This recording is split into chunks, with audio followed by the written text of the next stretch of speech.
Without further ado, let's get into our first segment.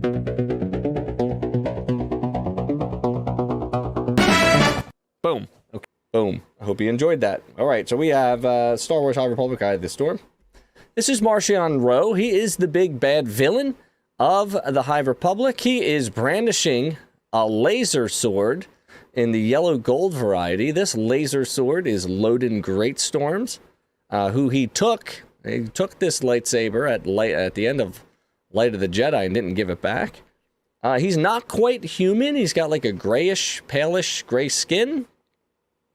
And we're going to learn all about the history of what's going on here. So this is considered Act 1. They do it in an interesting way.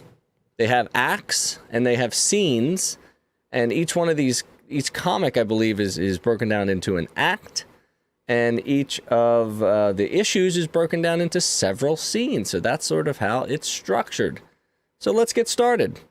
Act 1, Ro. No, not the podfather of Red 5, but Marchion Ro, evil villain of the High Republic. Charles Soule is the writer of Eye of the Storm, and Charles Soule has been heavily involved in the High Republic. He's one of those original writers. He wrote the first adult novel, Light of the Jedi. So he's jumping into the deep end right now. And welcome on out, everybody. We're Extra Star Wars, and we're reading comics, and we're reviewing a lot of the High Republic stuff tonight. So, this is the Gaze Electric, located on the Gaze Electric. The Gaze Electric, say it one more time, is Ro's ship, like his cruiser, his battle cruiser. That's the main ship. Sort of, you can compare it to like a Star Destroyer, like the Executor or something like that.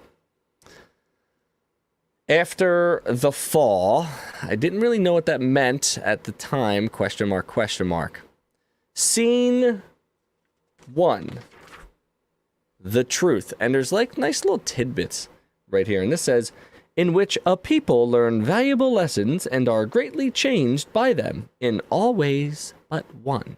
So it's like a little anecdotal lesson. So, again, we have a visual. We've got some words.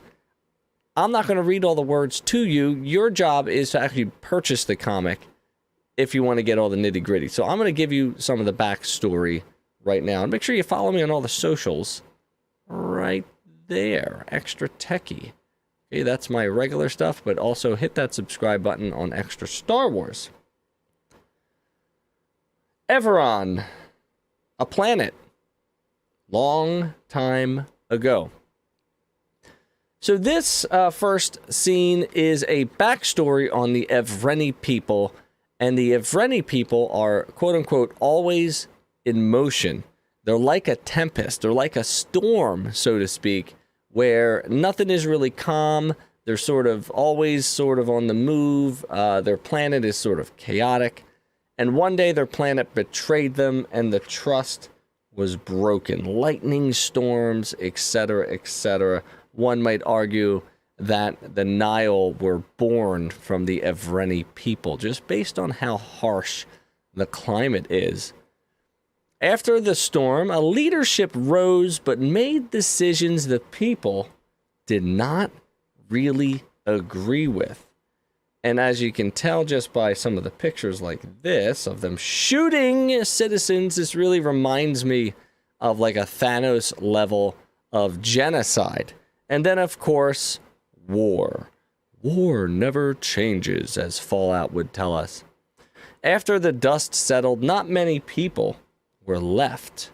But that did not stop the distrust as this mom kicks off this father or this guy from the platform.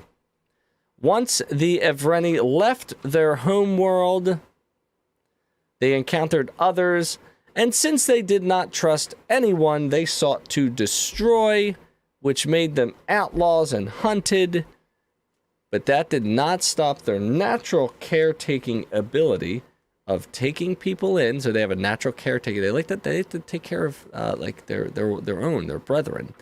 And unfortunately, that bit them in the ass here as this mysterious stranger came in around this campfire and everybody ended up poisoned. So big time yikes there. Scene 2, The Lie, in which a small family of Evreni wanderers in the time of the High Republic find something they have sought for generations. Now, this is taking place back on the Gaze Electric, but not in present time, 20 years before the Great Disaster. Now, the Great Disaster is what starts off our High Republic dramatic storyline where a cargo ship was brought out of hyperspace and ended up killing a bunch of people. Not so fun. Marchion Ro, young Marchion Ro, Askar, and Askar's mother, Shala, are all sitting around, and they sort of have this. She's like hooked up to, like, I guess what I'm gonna assume is like a kyber crystal of some sort. What the mother and the father, they chat, and they're basically saying that Ro is the pointed blade. He is the result of years and generations of distrust. He is the one that's going to bring our people to their knees, etc., etc. Askar and Shala argue about using the Nile. Shala is Askar's mother, not Ro's mother, so it would be the grandmother. And Shala's been in charge of the Nile, but they haven't really been doing anything too much, and Askar feels that needs to change. So what does Askar do but kills the mother? Boom. Dead. You're out.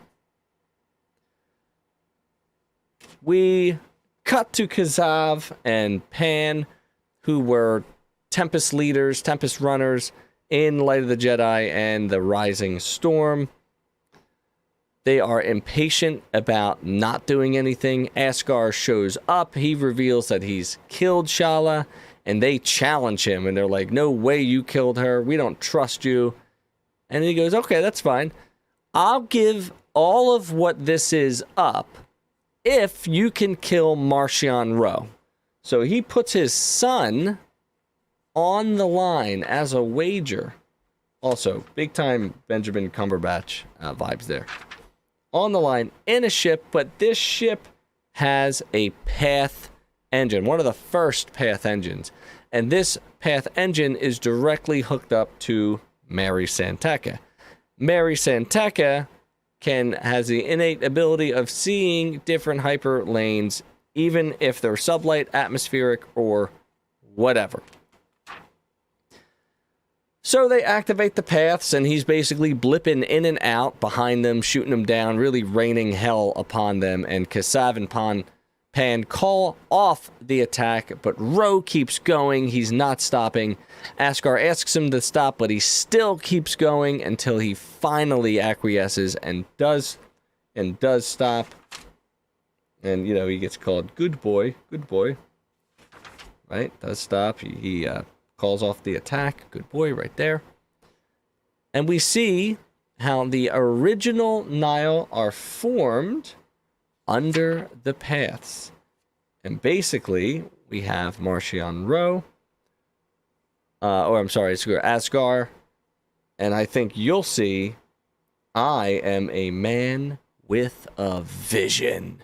And that's sort of the beginnings of the Tempest Runners. We got Kasav, Pan, and of course, the famous Lorna D. Scene 3 is the kill, in which, through the power of the paths, the Nile have become much more than they were. An eye closes and an eye opens. No space. 10 years later, Askar is down. He's bleeding. Obviously, Ro is 10 years older, so he's probably in like maybe 20s at this point, maybe 21. And what does Marchion Ro do? But kills him. Right? Like father, like son, takes over the Nile. we're back at the Great Hall of the Nile. And, you know, the Tempest runners are like, where's your dad? And he's like, nah, I killed him. And he goes, yes, I can handle the Nile because I have a vision. So very reminiscent of what Askar said. And we end with a vision, right, of slaughtered Jedi. Dum, dum, dum. To be continued, right? Eye of the Storm. Pretty nice. And in, like, the books, right, we don't get a backstory of Marchion Ro. He just is there. So I appreciated this particular comic because we do get a little bit of a why he is the way he is. And although he has some sort of vendetta against the Jedi, I don't understand it just yet, or why.